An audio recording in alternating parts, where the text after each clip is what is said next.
Olá, sejam bem-vindos ao podcast Oceano Azul para uma nova série de episódios chamada Deep Tech. Comigo tenho André Grilo da Quanto Novam, Armando Vieira da Void e Luís Almeida da Intelligent Algorithms. Meus caros, muito bem-vindos. Obrigado, João. Muito obrigado, João. Obrigado pelo convite. É um prazer estar cá. Para arrancar, tínhamos aqui uma questão que eu gostava de sentir aqui a vossa opinião, que era perceber como é que a inteligência artificial vai mudar o trabalho e quais são as skills necessárias para nós, enquanto trabalhadores, podermos aproveitar ao máximo todas estas tecnologias. Armando? Boa noite. É uma excelente pergunta. O que estamos aqui a assistir perante os nossos olhos é uma tecnologia de tal forma transformadora da forma como trabalhamos, da forma como interagimos uns com os outros, da forma como criamos ferramentas, que é necessário fazer essa questão, porque as skills que vão ser necessárias para trabalhar no futuro vão ser muito diferentes daquelas que usámos até agora. Estamos a falar de uma tecnologia que, pela primeira vez, é capaz, não é uma tecnologia de força, ou seja, até agora as ferramentas que nós desenvolvemos são ferramentas, sobretudo, para nos ajudar no esforço físico, para simplificar o nosso trabalho do ponto de vista meramente mecânico. Estamos a entrar numa área muito mais interessante, que são ferramentas cognitivas, são ferramentas que nos ajudam no trabalho intelectual, são ferramentas que são capazes de aprender, que evoluem, são inteligentes e que são capazes de potenciar enormemente o nosso trabalho. Portanto, são alavancas que iremos falar nisso mais à frente, mas são alavancas de multiplicação do nosso esforço nunca antes vistas na história. Estamos a falar de fatores 10 ou 20 vezes maiores do que eles aconteceram durante a Revolução Industrial. Então, como é que nós nos preparamos para essa realidade? Há muitas coisas que, na minha opinião, têm que mudar, sobretudo a nível da educação e da nível de como educamos os nossos filhos. Estavas tu a referir há pouco, João, estiveste a passar umas horas, não sei, eu passo comigo dias, às vezes, com as minhas filhas, a explicar-lhes os problemas de matemática, e não sei se já fizeste a pergunta a ti próprio, mas devemos fazê-la. Está a escola a dar os skills necessários para uma realidade que é essa Claramente que... não. Claramente não. Não, eu também acho Claro, que mas é não. que não há dúvida, não é? Toda a gente percebe que o formato da escola está completamente. Tá, Está, tá. está muito atrás, não é? É uma escola, eu costumo dizer, quando dava aulas no ensino superior, dizia que a escola está parada no século XIX. É um formato industrial de produção de alunos todos iguais, que saem da linha de montagem, em série, supostamente aprendem skills para o resto da vida e não precisam de aprender mais nada. Isto está feito, está fechado ali. A pessoa precisa a licenciatura e está preparada até a sua reforma. Claro que isso não é nada a realidade de hoje em dia, e muito menos aquela que separamos com estas ferramentas, não é, de inteligência artificial. É assim, eu não tenho a resposta, João, eu não tenho a resposta para essa pergunta, que skills são necessários. Agora, eu sei claramente que aqueles que estamos a dar aos nossos alunos não são os mais importantes. Estamos a falar de máquinas que não só fazem essas operações todas matemáticas como nós, mas fazem também, são capazes de ir a aspectos muito mais profundos da cognição, que são capazes, por exemplo, de demonstrar teoremas, são capazes de fazer, eu estive a testá-la na minha área, que eu sou físico, por curiosidade fiz alguns problemas que eu fazia na faculdade, de mecânica, de eletromagnetismo. E qual não foi o meu assombro quando reparei que todas elas ele resolvia alguns daqueles problemas que eu, na altura, quando era estudante, me lembrava que estava ali a patinar antes de conseguir chegar à solução. Difíceis, não é?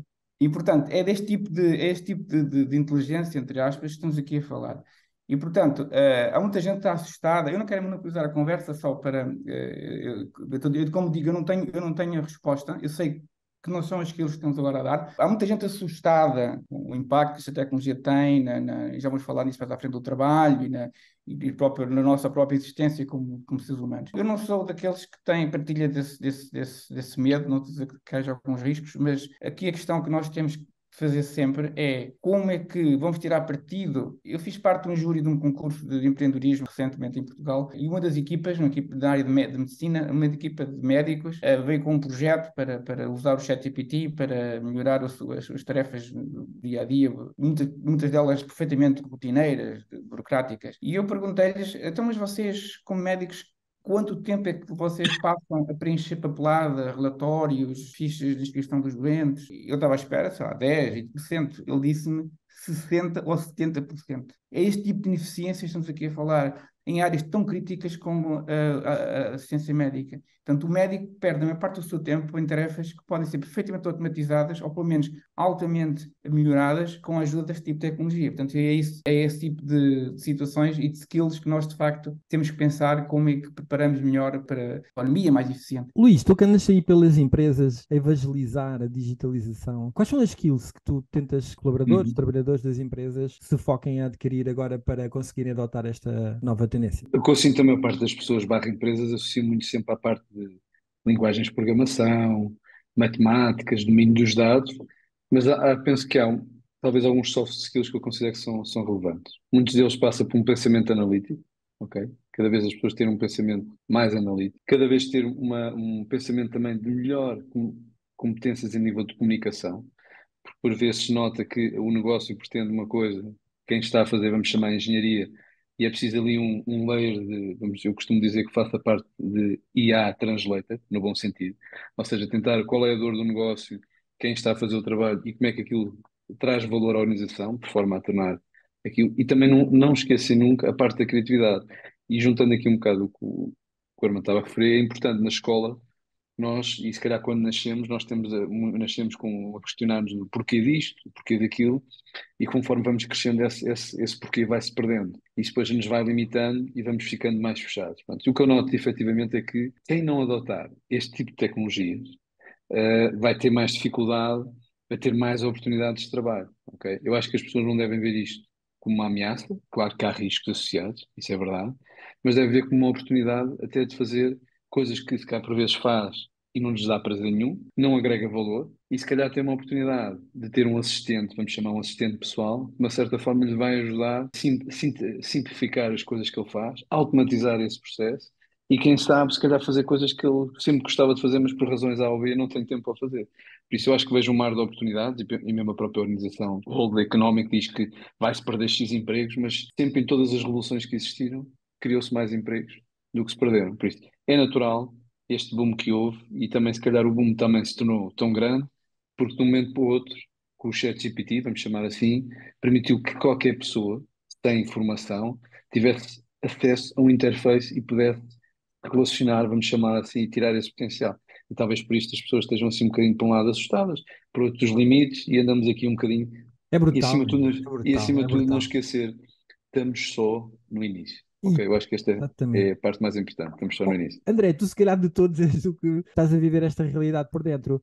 O que é que tu estás a sentir, o que os teus trabalhadores na tua empresa, obviamente tu já os contratas com muito destas competências, mas, mas isto está a crescer de tal maneira, partilha connosco aí um bocadinho o que é que tu estás a sentir. Não, sem dúvida, eu acho que a inteligência artificial é algo que veio para ficar, isto sem dúvida. E é um pouco o que eu sinto, é que realmente a inteligência artificial tem coisas fantásticas e também, pronto, tem outras ameaças que também existem, não é? As coisas fantásticas é muito simples, daqui automatiza trabalhos mais mecânicos e nem só, e retira erros humanos de cada vez mais tarefas. Portanto, estamos a fazer coisas com o melhor tempo, portanto é mais rápido de se fazer e tem menos custo, portanto dá para fazer mais coisas mais rápido e mais barato. E, honestamente, com menos pessoas.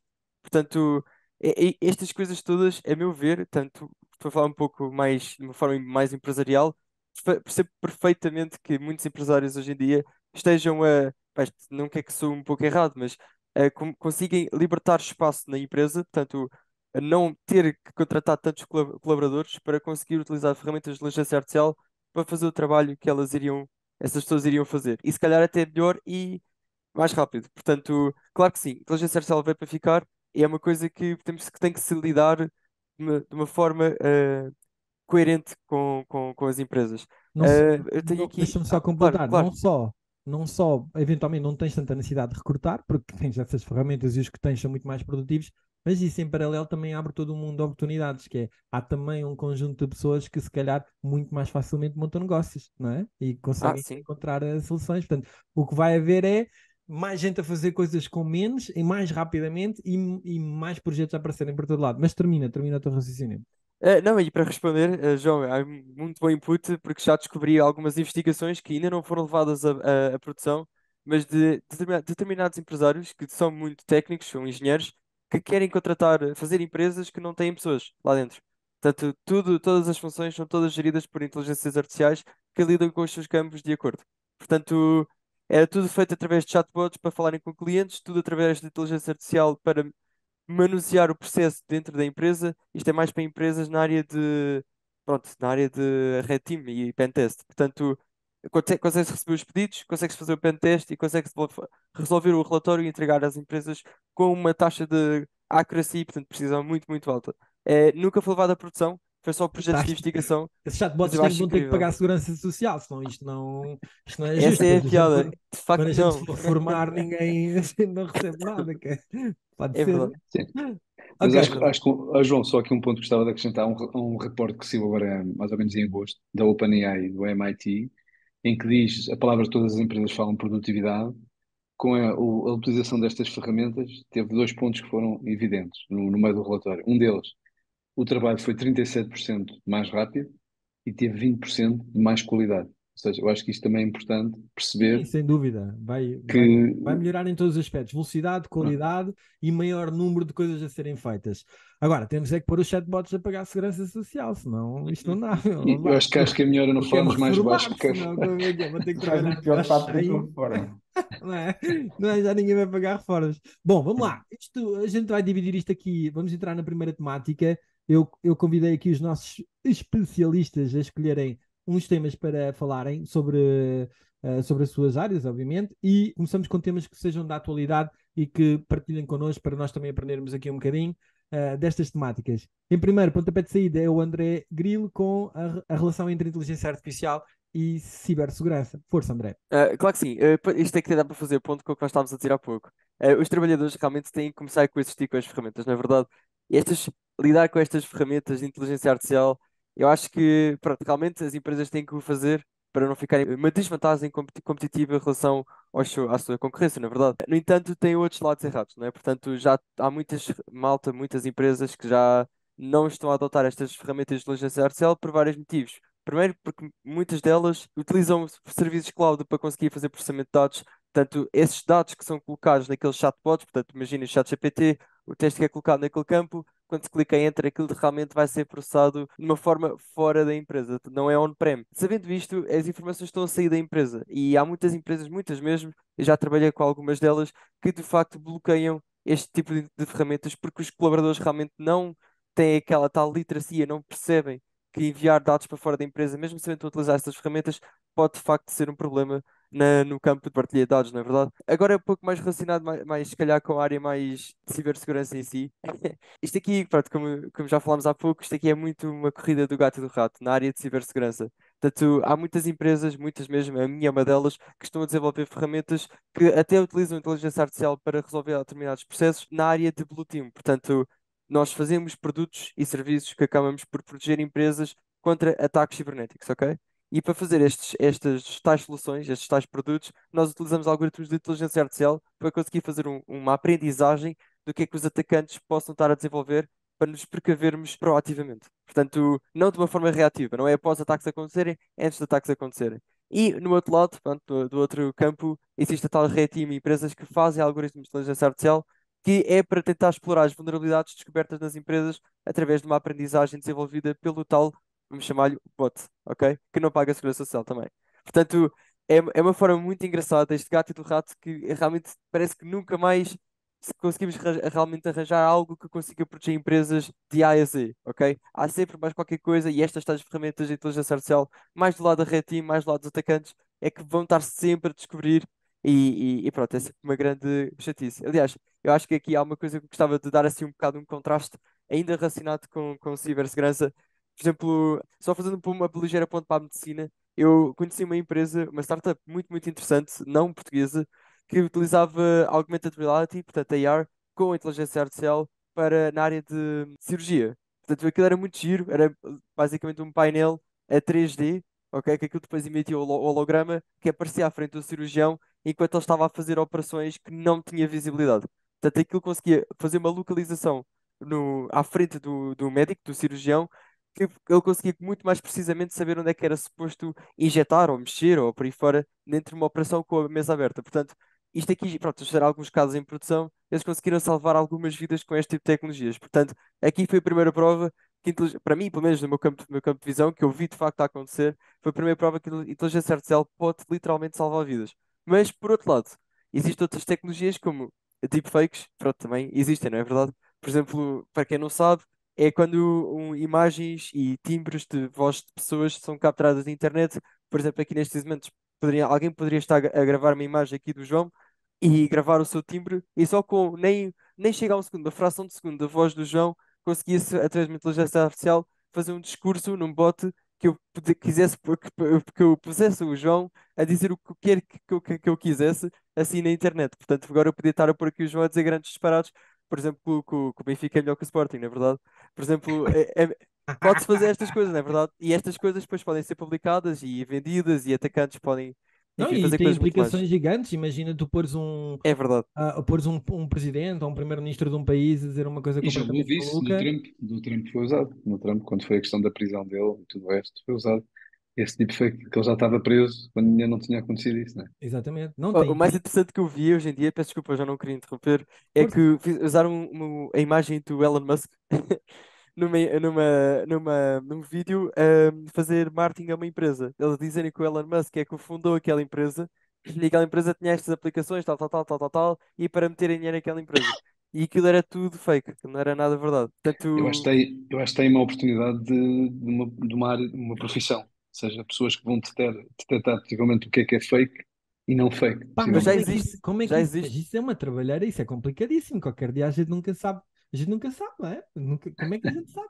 Nós não, mas a inteligência artificial sim. É o outro lado. É Até o vir blue uma team, red dá para team fazer. que consegue e tu estás sempre naquela, nunca sabe, já tem a bolinha azul ou não tem a bolinha azul, já está validado na blockchain, ele assinou a cena, não assinou. Pá, é complicadíssimo isto, não é fácil. Isto é um excelente exemplo que o André estava a partilhar, para saltar aqui para o tema do Armando, que é efetivamente o impacto da inteligência artificial no mercado de trabalho com casos concretos, concretos, como ele estava a transmitir no caso da medicina. Armando, partilha connosco qual é a tua visão deste impacto. Pronto, não é a minha visão, são apenas factos. Eu vou partilhar aqui um ecrã.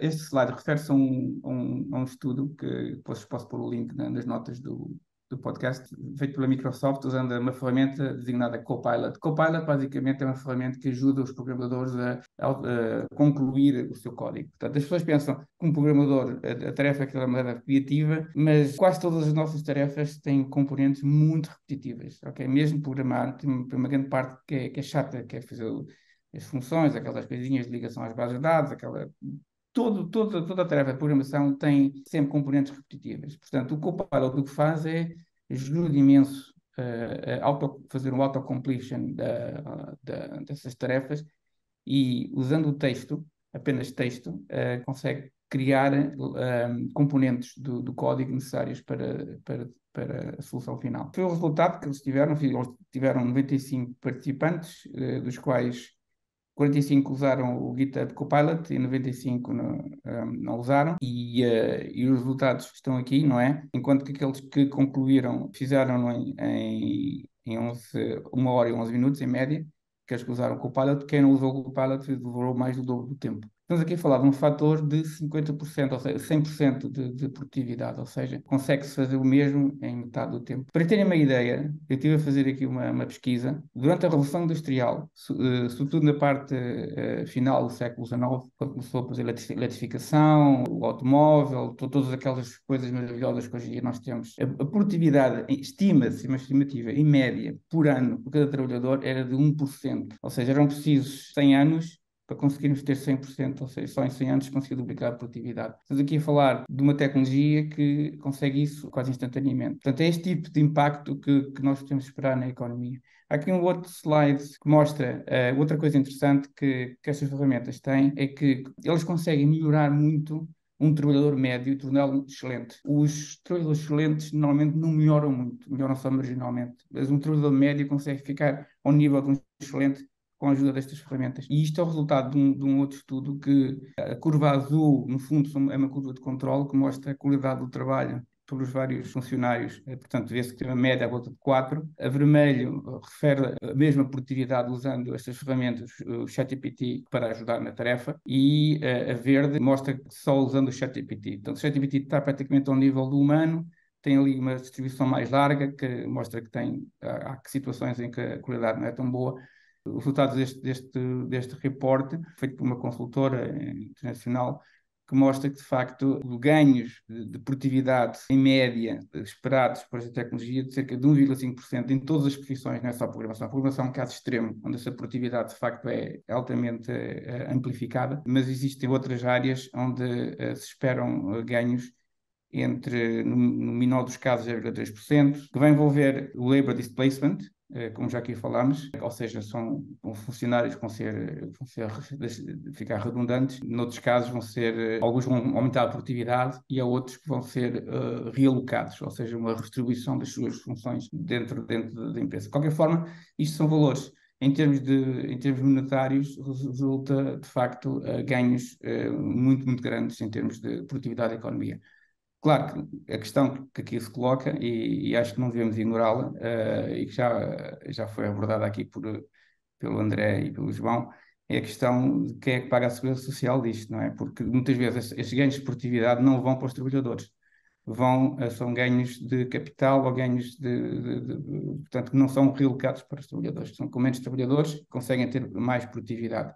Isso é uma discussão, não nos cabe a nós fazer, aqui nós somos técnicos, mas acho que é uma discussão que cabe aos políticos e aos vários participantes a fazer, porque pode criar, de facto, aqui problemas graves no futuro, da forma como nós temos os modelos de segurança social montados. Portanto, isto é um gráfico mais detalhado, que mostra um impacto em várias atividades, sobretudo atividades de contabilistas, uma coisa curiosa, a parte legal, toda a parte de advogados. Eu tenho um projeto com uma aluna de doutoramento, que está comigo, muito interessante, onde nós, de facto, conseguimos ter resultados impressionantes toda aquela documentação de preparação de processos judiciais para um caso na Califórnia. Portanto, todas essas áreas são áreas que vão ter um impacto muito grande. Há outras, claro, vão ter um impacto mais pequeno, canalizadores e mecânicos, essa parte terá menos impacto. Eu já disse à minha filha, se ela não está a pensar seriamente em ter canalizador, eu acho que teria mais futuros, certamente, garantido, pelo menos não. Mas é um dos critérios, estamos a rir, mas é um dos critérios que ela tem 14 anos, está-me a perguntar o que é que vou fazer, e um dos critérios que eu tenho para ela é ver se é uma atividade que não vai ser ameaçada pelas tecnologias, porque há muitas que vão. Contabilistas e advogados certamente vão ser muito impactados. E basicamente é isso, de facto, como disse, acho que isto é uma tecnologia, é um momento sísmico na evolução da humanidade. Portanto, e como disse, creio que foi o Luís, estamos apenas no início, eu concordo, sim, estamos apenas no início. Nós não vimos ainda nada do que está para acontecer. Portanto, estes efeitos são realmente exponenciais. E nós, o cérebro humano, não está muito habituado a pensar de uma forma exponencial. Eu não quero assustar ninguém, não é para assustar, mas para estarmos preparados, no sentido positivo. Portanto, a mensagem é: vamos trabalhar para a construção, canalizadores. Porque os canalizadores ganham imenso dinheiro neste momento. Ganham, então não ganham. Não é? A maior parte da malta não quis seguir essas linhas de trabalho. Eu, pelo menos, trabalho com alguns aqui numa das minhas empresas e eles, tranquilo. Não se queixam. Não se queixam, trabalham muito bem. Aliás, rejeitam o trabalho com uma facilidade.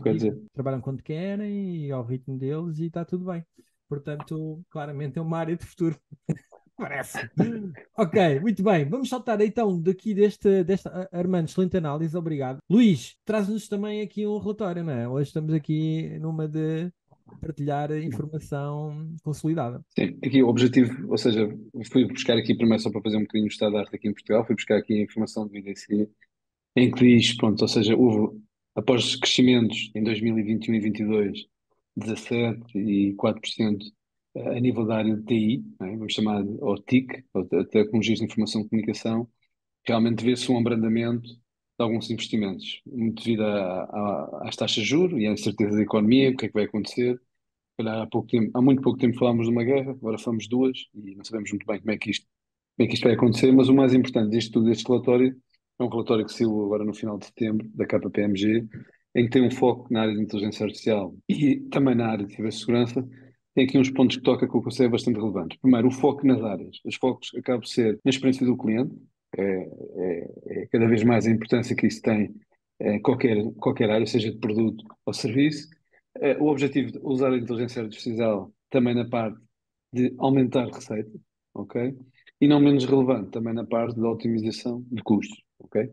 O que achei interessante neste relatório, acima de tudo, isto é um relatório que foi feito a 2.100 CEOs, em vários países, assim, foi a nível global, E acima de tudo o que eu verifico foi, cada vez mais, como já foi reforçado aqui, a parte de, cada vez mais, cerca de 57% dá a importância da área de inteligência artificial e machine learning. A parte de 72% verifica um aumento de produtividade dos colaboradores e também um aumento, não menos relevante, de cerca de 70% de interação com os clientes. Cada vez mais os clientes fazerem parte da construção do próprio negócio. Outro ponto também que foi referido e que também acho que faz todo o sentido, é a importância cada vez mais da tecnologia na decisão do planeamento das empresas, do modelo de negócio, da transformação do negócio. Não menos importante é reforçado, também, como já o André reforçou aqui, a parte da cibersegurança, ou seja, cada vez mais há um investimento, uma preocupação de tornar as empresas mais resilientes, mais preparadas, como se costuma dizer, pouco pode acontecer, é uma questão de tempo. Acho que todas sabem que vão ser atacadas, não sabem se calhar é quando.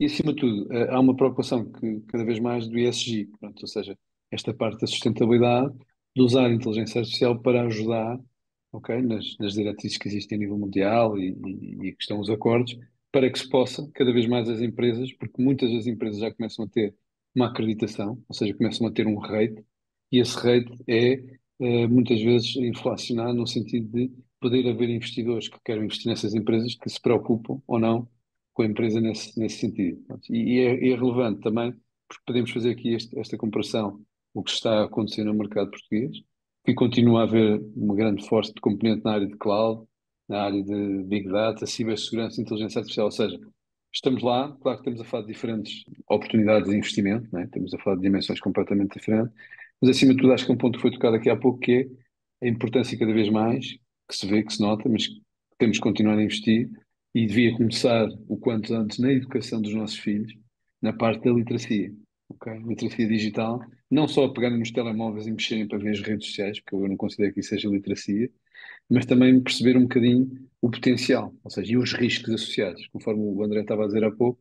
Se calhar nós temos de ter muita atenção, porque hoje em dia, se calhar partilhamos dados que por vezes não sabemos o que é que estamos a fazer com aqueles dados. E se não for cair nas mãos certas, podemos, sem má intenção, podemos cair aí num desafio. Mas pronto, este relatório é bastante relevante e mostra aqui um bocadinho as tendências e como é que as empresas cada vez mais se devem preparar. Ou seja, eu costumo dizer isto não é o futuro, isto é o presente. Por isso cabe a nós tomar as ações o quanto antes para fazer parte desse futuro, por assim dizer. Luís, deixa-me fazer-te aqui uma pergunta. Claro. Estavas a partilhar essa informação e há bocado estávamos a falar, o André estava-nos a dar essas experiências, o Armando também a explicar o impacto no mundo do trabalho e eu estava a sentir duas coisas. A primeira, antes, era a relação à diferenciação que vai haver de qualidade de trabalhador. Portanto, vamos ter trabalhadores como havia, malta, que não aprendeu a mexer nos computadores, mas quer dizer, Uhum. isto ainda é pior, não é? Porque isto é em esteroides, literalmente. Portanto, vais ter Sim. malta que vai se especializar a utilizar a inteligência artificial e os chats GPTs da vida e não sei o quê, e vai entregar com uma qualidade brutal, com uma quantidade brutal, Uhum. e vais ter malta que não acompanhou e que ainda é nova, mas que porque não tem a Sim. potência, não sei o quê, pá, e a decalagem entre um e outro é um mundo, não é? Quer dizer, Sim. mas agora a minha pergunta que eu estava agora a ouvir-te falar é, e as empresas? Será que vamos assistir ao mesmo? Ou seja, será que as grandes empresas, como vão ter músculo e têm o know-how e têm capacidade financeira, vão integrar todas estas novas realidades de tecnologia e as pequenas empresas ou as microempresas vão ficar para trás e não vão acompanhar? Ou, eventualmente, olhando aqui para aquele gráfico que o Armando Vieira partilhou, que era os programadores excelentes, nem há assim grande diferenciação, mas se calhar aqueles que eram medianos é que tiveram um grande salto e até conseguem entregar coisas com imensa qualidade que era impossível para eles porque não tinham estrutura. Qual é o teu ponto de vista para isto? O que é que tu achas? O que eu acho que vai existir é as grandes empresas como uma Google da vida têm muitos projetos que não acontecem. Ou seja, eles têm no ADN deles o processo de experimentação. Ou seja, há muitos projetos, as pessoas forem ao site Killer by Google, vão verificar que já há projetos de 2024 que já estão considerados como fechados. Na minha perspectiva, o que vai acontecer é as pequenas empresas, que efetivamente são qualitativas e produtivas, o potencial de serem compradas é enorme, ok? Porque essas empresas grandes, para não perder o tempo de desenvolvimento, se calhar, e captação de talento, que nós sabemos que existe Certo, mas, globalmente. lá está, eu não me estou a referir a essas. Eu não estou-me a Certo? referir às empresas como a do André Grilo, que de repente junta ali uma série de malta que tem ali um breakthrough espetacular e tens ali uma tecnologia de ponta. Não, não. Vou-te dar um exemplo. Vamos pensar em consultores. Tu tens os Uhum. consultores top, 500 mil euros para fazer-te um projeto. Tens aqueles médios que vão-te cobrar à volta de 200 mil e depois tens o consultor, que é basicamente um gajo, não é? Que Sim. cobra 75 mil, não é? Pronto. Agora a Uhum. pergunta é: este consultor não desenvolveu nenhuma tecnologia XPTO, ninguém o vai comprar. A pergunta é: ele vai ficar completamente fora de jogo porque as grandes empresas a sambar com estas tecnologias entregam com uma qualidade impossível de comparar? Ou ele, pelo facto de existir esta nova tecnologia, vai poder passar para a piscina dos grandes e combater com os Eu outros? acho, Essa é que é a minha grande dúvida. sim, eu acho que isso tem a ver um bocado com, lá está, há uma parte que não responde 100% à tua pergunta, que é a parte da atitude, né? A parte da atitude dessas pessoas, efetivamente, quererem ou não entrar neste jogo, ok? Porque, efetivamente, ainda há pouco tempo, não sei se vocês viram, havia uma oportunidade de trabalho pela Netflix, que era um project manager com skills a nível de machine learning, em que eles pagavam 900 mil euros por ano. Por isso, existe assim uma discrepância, como se costuma dizer, parece quase o mercado do futebol, né, das Arábias, por assim dizer. Isso o que vai acontecer é, essas pessoas têm duas hipóteses. Ou facilmente, como eu disse há bocado, a questão de ter um pensamento analítico e se adaptar rapidamente, ou desaparecem do mapa, efetivamente, e são, desculpa a expressão, arrumadas e vão ter muita dificuldade em inserir no mercado de trabalho, ou então vão entrar no jogo dos players grandes porque vão atrás, efetivamente, de estar hype e tudo o resto. Mas isso implica, eu costumo dizer, quem não investe em si próprio vai ter Não dificuldades vai chegar lá, não é? e vai chegar lá. Por isso, eu acho que o investimento em educação, até hoje, e eu falo por experiência própria, teve sempre um retorno enorme, ok? Ok. Pronto, mas Oh, isto é oh, uma opinião. André, partilha connosco. Tu que estás a viver essa realidade, portanto, tens uma startup, apesar de já estarem com crescimento substancial, tu sentes que estas tecnologias vão permitir aos pequeninos competir na piscina dos grandes ou achas que tendencialmente o que vai acontecer é o contrário?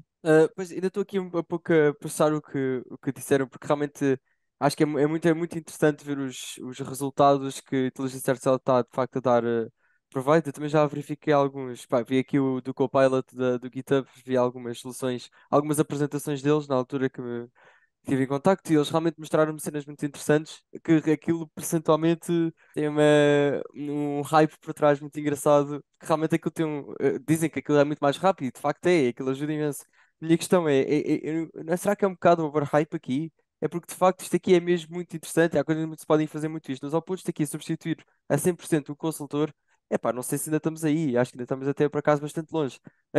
Lá está, nós há para aí uns cerca de 7 anos atrás fechámos o primeiro Standard AI, portanto, algo que, pá, muito basicamente dizia, pá, isto aqui é uma caneta e agora apresenta aqui um dataset com uma data de canetas e se eu te apresentar uma coisa parecida, o que é isto? É pá, isto tem para aí 90% de hipótese de ser uma caneta porque, pá, tem semelhanças à outra. Pá, porreiro, fixe, isto é muito bom. Isto depois é aplicado em empresa, dá para fazer muita coisa, é verdade. Agora, acabámos de fechar há pouco tempo atrás Generative AI. Portanto, o que é que isto é? É, eu dou várias canetas e com este aqui diz, ok, agora com estas duas faz uma data de canetas assim com estas semelhanças. O que é que ele faz? Pega em features aqui, pega em features daqui, pega em features daqui e produz várias canetas de formas diferentes. Ok? E com isto dá para fazer uma data de coisas. É verdade. Isto é ponto de agora já estamos ao ponto de substituir um consultor. Epá, não sei se estamos aí ainda, honestamente. Hoje em dia, honestamente, eu sou muito a favor de consultores. Eu acho que consultores é muito bom ainda, e mesmo sendo consultores caros, baratos, cada um paga aquilo que consegue, cada um vai às agências de consultoria onde consegue. É infulcral para mesmo pequenas, médias empresas conseguirem subir. Agora, passando a ponta aqui para o outro lado, eu acho que o que poderia ser interessante, e isto aqui acho que é o que as pessoas deviam ficar assustadas, é quando começarem a aparecer aquelas, pode, a de supremacia da AI mesmo com os novos modelos chamados Self-Generative AIs, que é Self-Generative, é como o nome diz, ele auto-se-genera aquilo que ele quer fazer. Pá, isto aqui é muito engraçado, não sei se já fizeram este teste, imagino que sim, também já estamos aqui todos que já conhecem AI como deve ser e já tratam este tema como por tu, a meter, por Eu exemplo, a não, eu ainda Siri, não, por isso é que eu vos convidei para ainda virem não. cá, que é para me obrigar a Então aprender. eu desafio aqui a fazer um projeto muito giro, que é pôr, por exemplo, a Siri da Apple a falar com o ChatGPT, ok? Meter aqui uma conversa entre Uhum. os dois, em que o output de um é o input do outro, ok? Epá, e aquilo de facto é interessante, mas vocês vão perceber muito rapidamente que aquilo chega ao loop. Portanto, ao chegar a um ponto que ele faz uma pergunta e o outro responde uma coisa e aquilo já aconteceu há 10 turnos atrás. E aquilo repete-se. Isto aqui só prova que os modelos de inteligência artificial são matemáticos. São algo que 1 mais 1 igual a 2. Sempre, sempre, sempre, sempre. Não há nada como eu disse. Mesmo sabendo que existe algum elemento random, mesmo esse próprio elemento random nem sequer é bem random, isso é pseudo-random. Portanto, mesmo assim, eu acho que não estamos a um ponto de substituir seres humanos nesta área. Eu acho que o que pode chegar aqui a alterar isto aqui, a meu ver, e peço desculpa agora dar um passo a puxar o peixe aqui para o que eu sei, é que Quantum realmente é o mais parecido que nós temos com conseguir alterar a 100% o ser humano lá dentro. Isto porque, como eu disse há pouco, estes modelos, o mais um é igual a 2 é sempre igual a 2 mesmo sabendo que tentamos mudar qualquer coisa, vai ser sempre assim, porque matemática não há nada a enganar, ok? Mas agora, Quantum é um pouco diferente. 1 mais 1 em quântica não é 2. É uma forte probabilidade de ser 2, existe uma probabilidade de ser 1, outra probabilidade de ser 3 e outra probabilidade de ser outra coisa qualquer, ok? Com isto aqui, sabendo que o output nunca é previsível, ok? Conseguimos fazer algumas coisas engraçadas, como criar algoritmos de QML, como se chama, ou QNN, que é Quantum Machine Learning, ou Quantum Neural Networks. Já houve muitas investigações. Aliás, houve uma empresa chamada. Pá, eu já falei com eles na altura, e que eles, não é bem o foco deles ainda, mas eu estou com muitas investigações nessa área, que é de Quantum Machine Learning, é chamada Pascal, é uma empresa em França, que o que eles fazem de facto é tentar provar que isto aqui pode ser aplicado em empresas. E a meu ver, quando chegamos a uma supremacia quântica com Self-Generative AI, aí sim os consultores podem ficar com medo. Aí Mas acho podemos que ainda nos estamos preocupar, bastante. não é? Aí, André, Acho que aí ainda estamos vamos um todos pouco para afastados. canalizadores. João, deixa-me só aqui contestar um aspecto do André. É assim, Contesta, a contesta. relação entre a Siri e o Google Assistant é uma relação muito, não está em muito bons modos, digamos assim. Eles nunca se entenderam muito bem. Embora politicamente digam que gostam do outro e que respeitam, mas na prática aquilo não funciona. Eu também fiz esse teste também, eu próprio. Mas só para dizer uma coisa, clarificar um pouco esse mito que estas máquinas são máquinas, ou seja, são máquinas deterministas, que é isso que se espera de uma máquina, não é? Nós, quando olhamos para as máquinas, temos um input, dá-se a manivela e sai o mesmo output, para cada input sai o mesmo output. Não gostamos que as máquinas sejam criativas, não gostamos que as máquinas sejam. A máquina não é para ser criativa, a máquina é para ser às nossas ordens. Mas, de facto, estas máquinas não são determinísticas, são máquinas probabilísticas, ok? Há um parâmetro lá no ChatGPT, que é a temperatura, que se pode controlar e tu podes ter respostas mais ou menos criativas. Eu uso-as muito, é uma área que eu uso muito é para a poesia e confesso que fico surpreendidíssimo com a qualidade de coisas que eu faço às vezes brincadeira. Eu já mostrei algumas ao João, que é pôr uma poesia de Donald Trump a falar do amor que ele tem e fazer uma carta de declaração de amor, é uma coisa hilariante.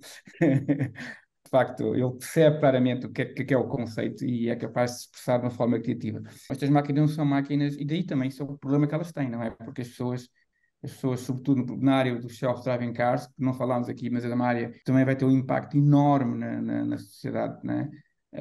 E eu acredito que é uma questão, tenho vindo a ter falado, adiada há vários anos, mas é uma questão, mais ano, menos ano, vai estar aí. Portanto, o conceito de ownership dos carros vai desaparecer, não há carros, os carros são frotas comandadas por empresas que a pessoa chama por uma app e usa e partilha e whatever. Mas isto leva a problemas porque essas máquinas podem ter comportamentos que, se tu perguntares porque é que ela fez isto e não fez aquilo outro, a pessoa não sabe, o programa não sabe. Mesmo hoje em dia, o ChatGPT, os engenheiros da OpenAI, eles próprios dizem constantemente: nós não sabemos o que é que está aqui dentro. Eu próprio, se me dissesse, eu trabalho É nesta bastante área, reconfortante, não é? É bastante como é que é? reconfortante. É bastante reconfortante ouvi-los dizer isso.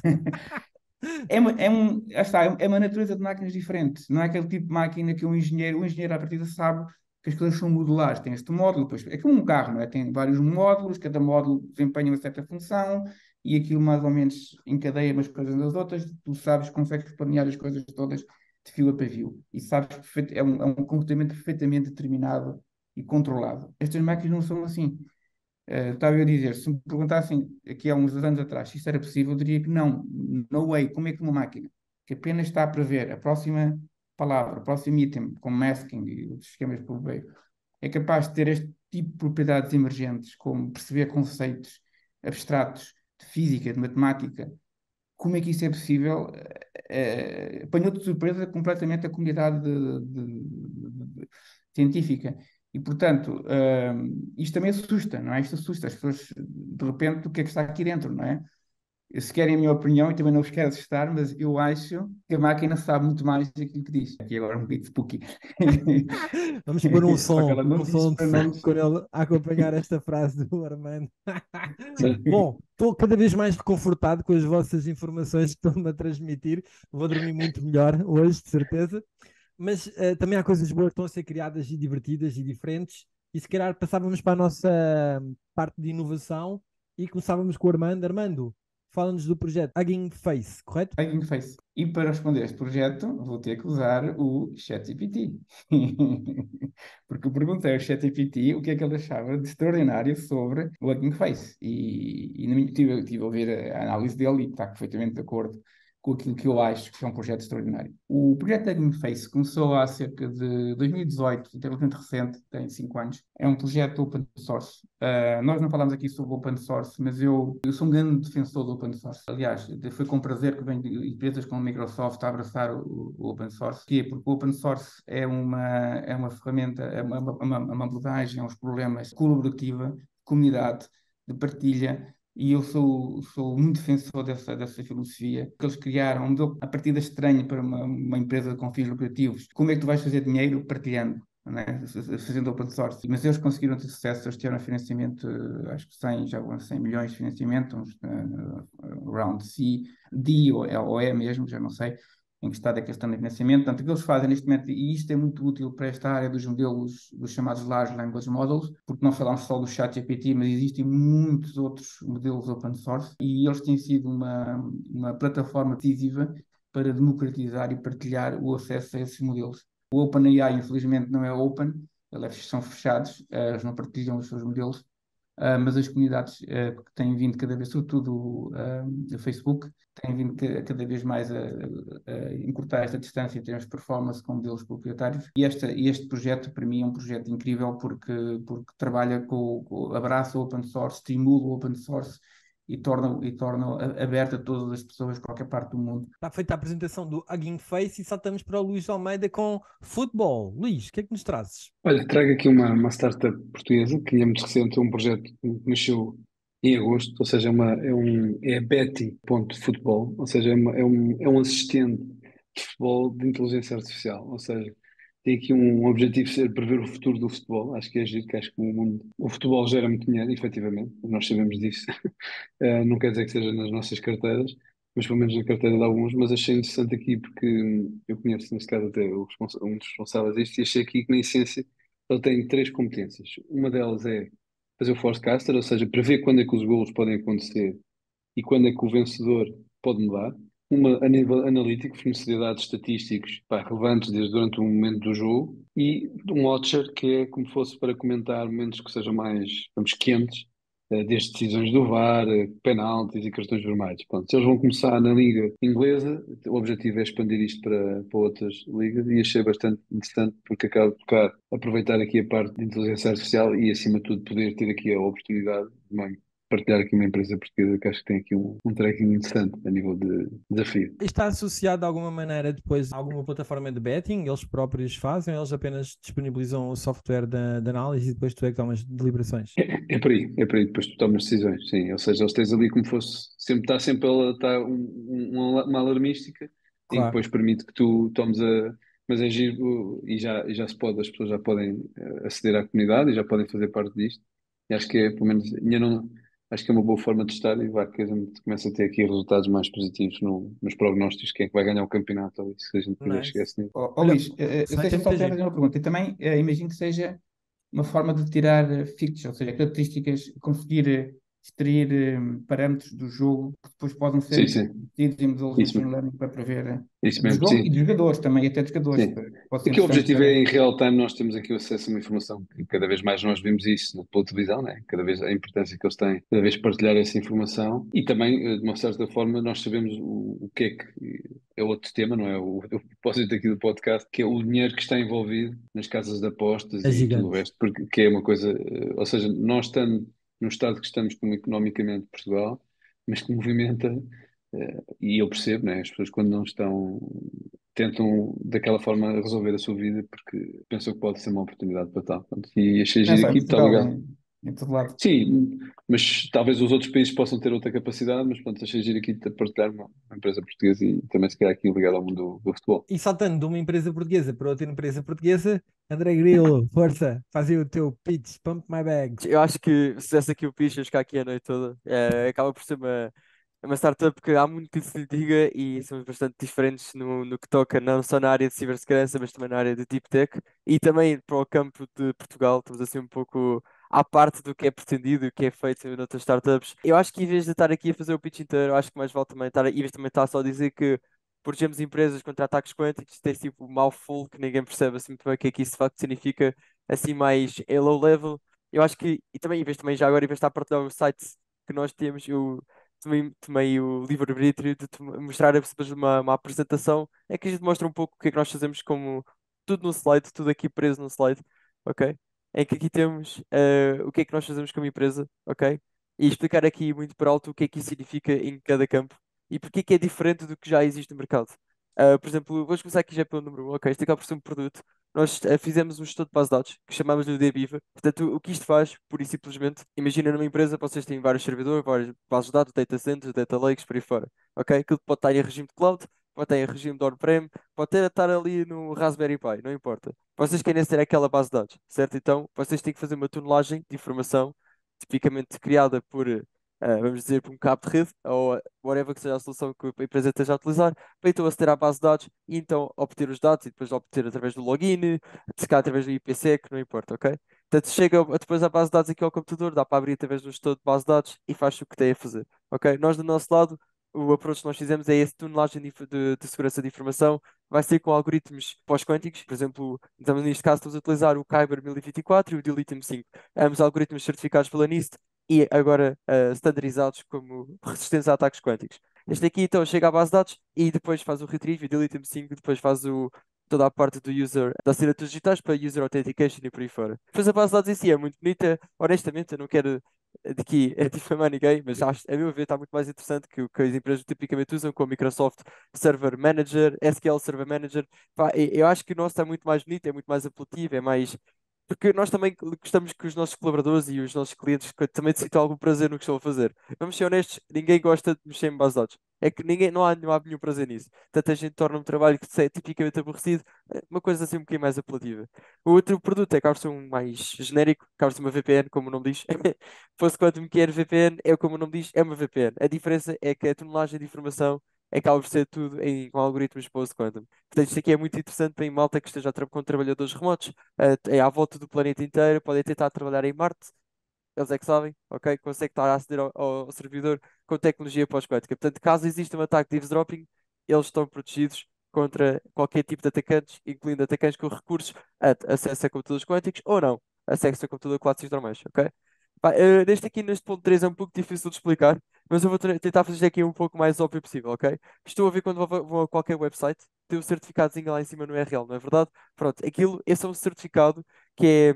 Pronto, tem muitos que lhe diga, mas tipicamente isto aquilo que faz é uma garantia que a partir de chaves públicas, ou seja, de criptografia assimétrica que existe entre eu, como user, aceder ao website e o servidor da empresa que eu quero aceder, ok? Foram bem-sucedidas. Este certificado tem que ser acreditado através de uma Certificate Authority e por aí fora. Nós o que fazemos nisto é que esta partilha de chaves tipicamente é feita para RSA e que não é algoritmo pós-quântico. E o que nós fazemos aqui é alteramos esse algoritmo para um P521 Kyber 768, que agora numa nova versão do Google Chrome, este browser já aceita, para daí está a abrir esta apresentação aqui neste browser, já foi contar com isso, já aceita aqui, que para aqui não dá para aparecer, né? Mas pronto, aqui já aceita algoritmos, ou seja, cifras pós-quânticas, portanto já é possível utilizar isto. Nós o que fazemos é facilitamos empresas a pôr estes algoritmos em funcionar nos seus próprios websites. Isto é muito interessante para a malta que faz transações via aplicações web, ok? Portanto, bancos, e-commerce e por aí fora.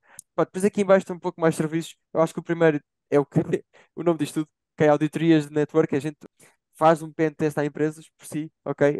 Validamos tudo como é que funciona na infraestrutura técnica deles e também validamos os protocolos e tomamos em conta a ameaça quântica que existe. E no final emitimos o relatório e, enfim, espalhamos um pouco por eles o que é que se passa e o que é que eles podem fazer para melhorar. Este ponto 5 é bastante único. Nós, pronto, foi através de um projeto com outras empresas parceiras. Pronto, a ideia é muito simples. O smart contracts e cadeias de blockchain, tudo funciona a acreditar que Elliptic Curve é um protocolo resistente, é um protocolo resiliente e funciona contra tudo. Já está mais que provado que este tal SCC, este protocolo, não é resistente a ataques quânticos, portanto, nós agora temos uma hipótese de transformar cadeias de blockchain resistentes a ataques quânticos através de uma fork da cadeia de blockchain. Ok? Este tipo, eu não espero não estar aí muito técnico, estou a tentar ser o mais breve possível. Pronto, depois o sexto ponto é aqui já acreditado um pouco no que o Luís faz também, é aqui mostrar literacia a todas as empresas, a tentar fazê-los perceber quais são as ameaças não só no mundo quântico, mas também no mundo normal. Por exemplo, o que é que são ataques de ransomware, o que é que são ataques de phishing. Epá, também depois para evitar que aquela tal colaboradora Cristina evite clicar naquele link que depois manda a empresa toda abaixo. Portanto, acaba de ser isto aqui um pouco in a nutshell.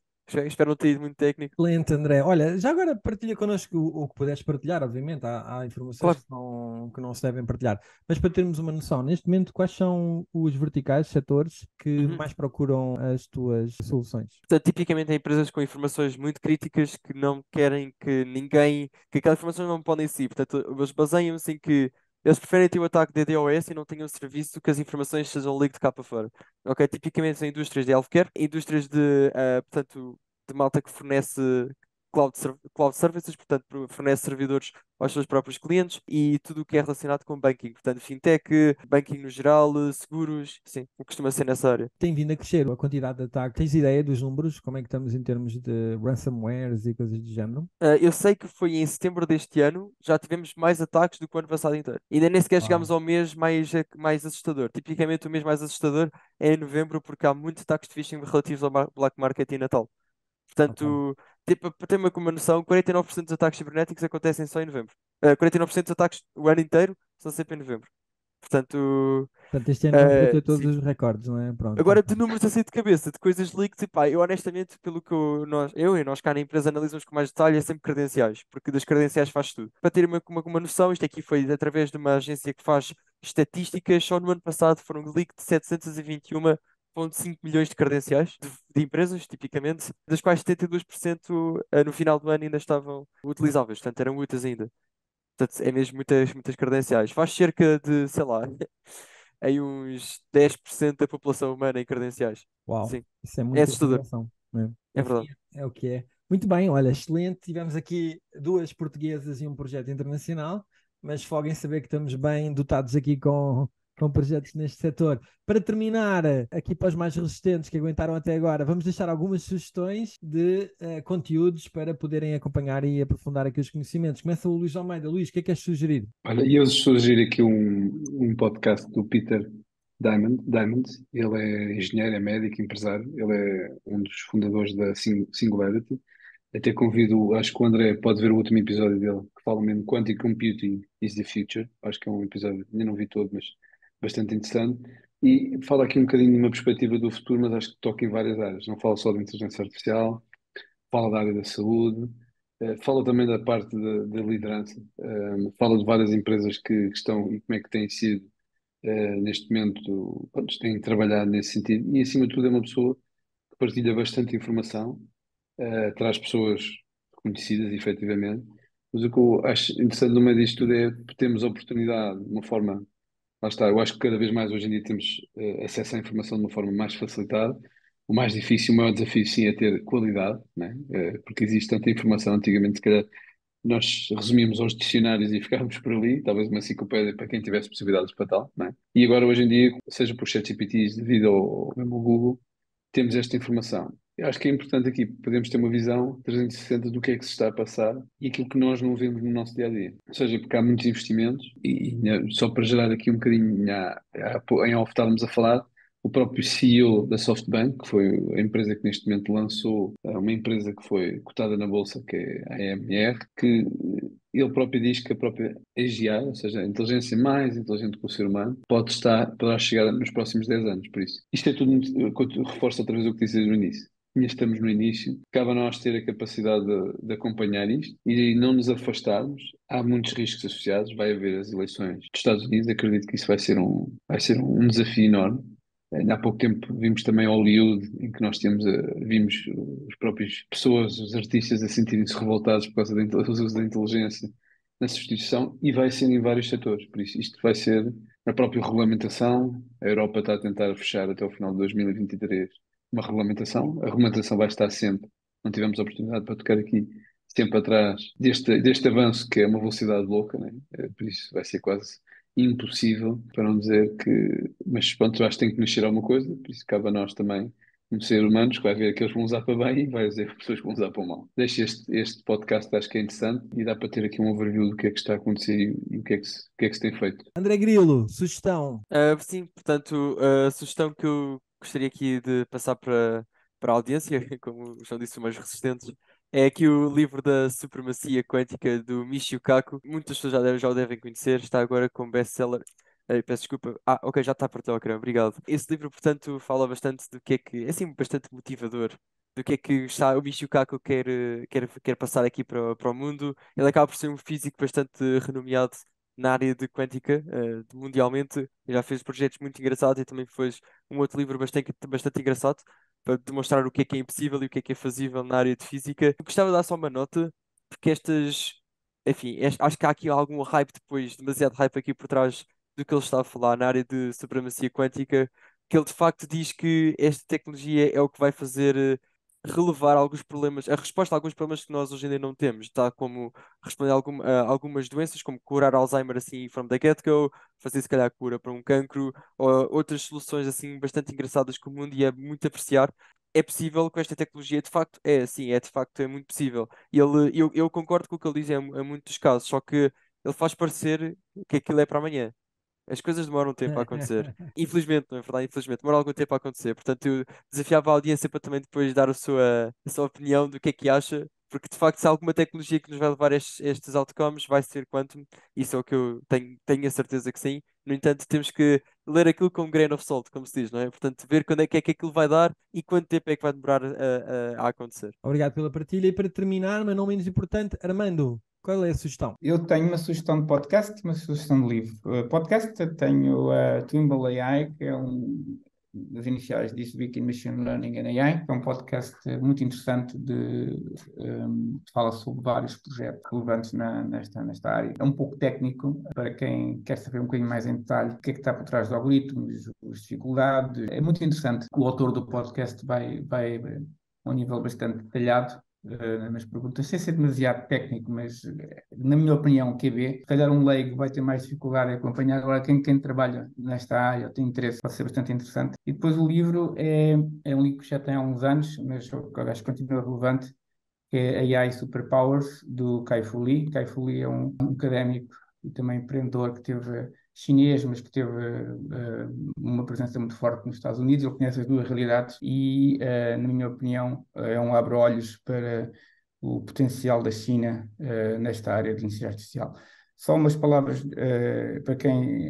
Eu acho que a China ainda tem uma imagem muito negativa aqui no Ocidente. Eu acho que errada. A China, não devemos esquecer que durante muitos séculos dominou a tecnologia. Só nos últimos 2 séculos é que foi ultrapassada pelo Ocidente. E, na minha opinião, a China vai ser a potência dominante em AI daqui talvez 10 anos ou 20, mas certamente será a potência, se não a dominante, uma das principais. Só uma nota, até que o Armando estava a referir, a própria China, ou seja, apesar dos Estados Unidos dominar, os papers continuam a ser os Estados Unidos a dominar a nível de papers, a China está de tal maneira a querer tem uma política mesmo agressiva de Uma querer dominar estratégia. isto, de estratégia, que chega ao ponto de ir buscar os melhores alunos que existem nas universidades, MIT, Stanford, e por aí adiante, e convidá-los a participar com capacidades financeiras de investimento bastante agressivas, por forma a que eles querem buscar os melhores para ter os melhores. Por isso, isto acho que é uma Sim, sim, questão, não sim. sei se, eu diria que não sei se é tanto tempo, para ser sincero, porque nesse aspecto da China Pois.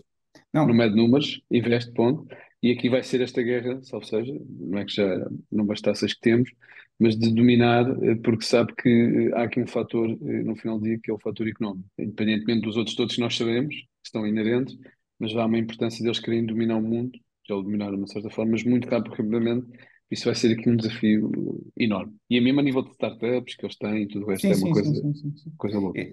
Sim, como tu dizes, Luís, eles perceberam que a AI é uma forma de eles fazerem o leapfrogging, ou seja, conseguirem dar o salto e ultrapassar, de certa forma, aquele atraso que tiveram e entrar diretamente para o pódio e tem, como tu disseste, uma estratégia, tem um investimento, tem uma orientação muito, muito forte e agressiva.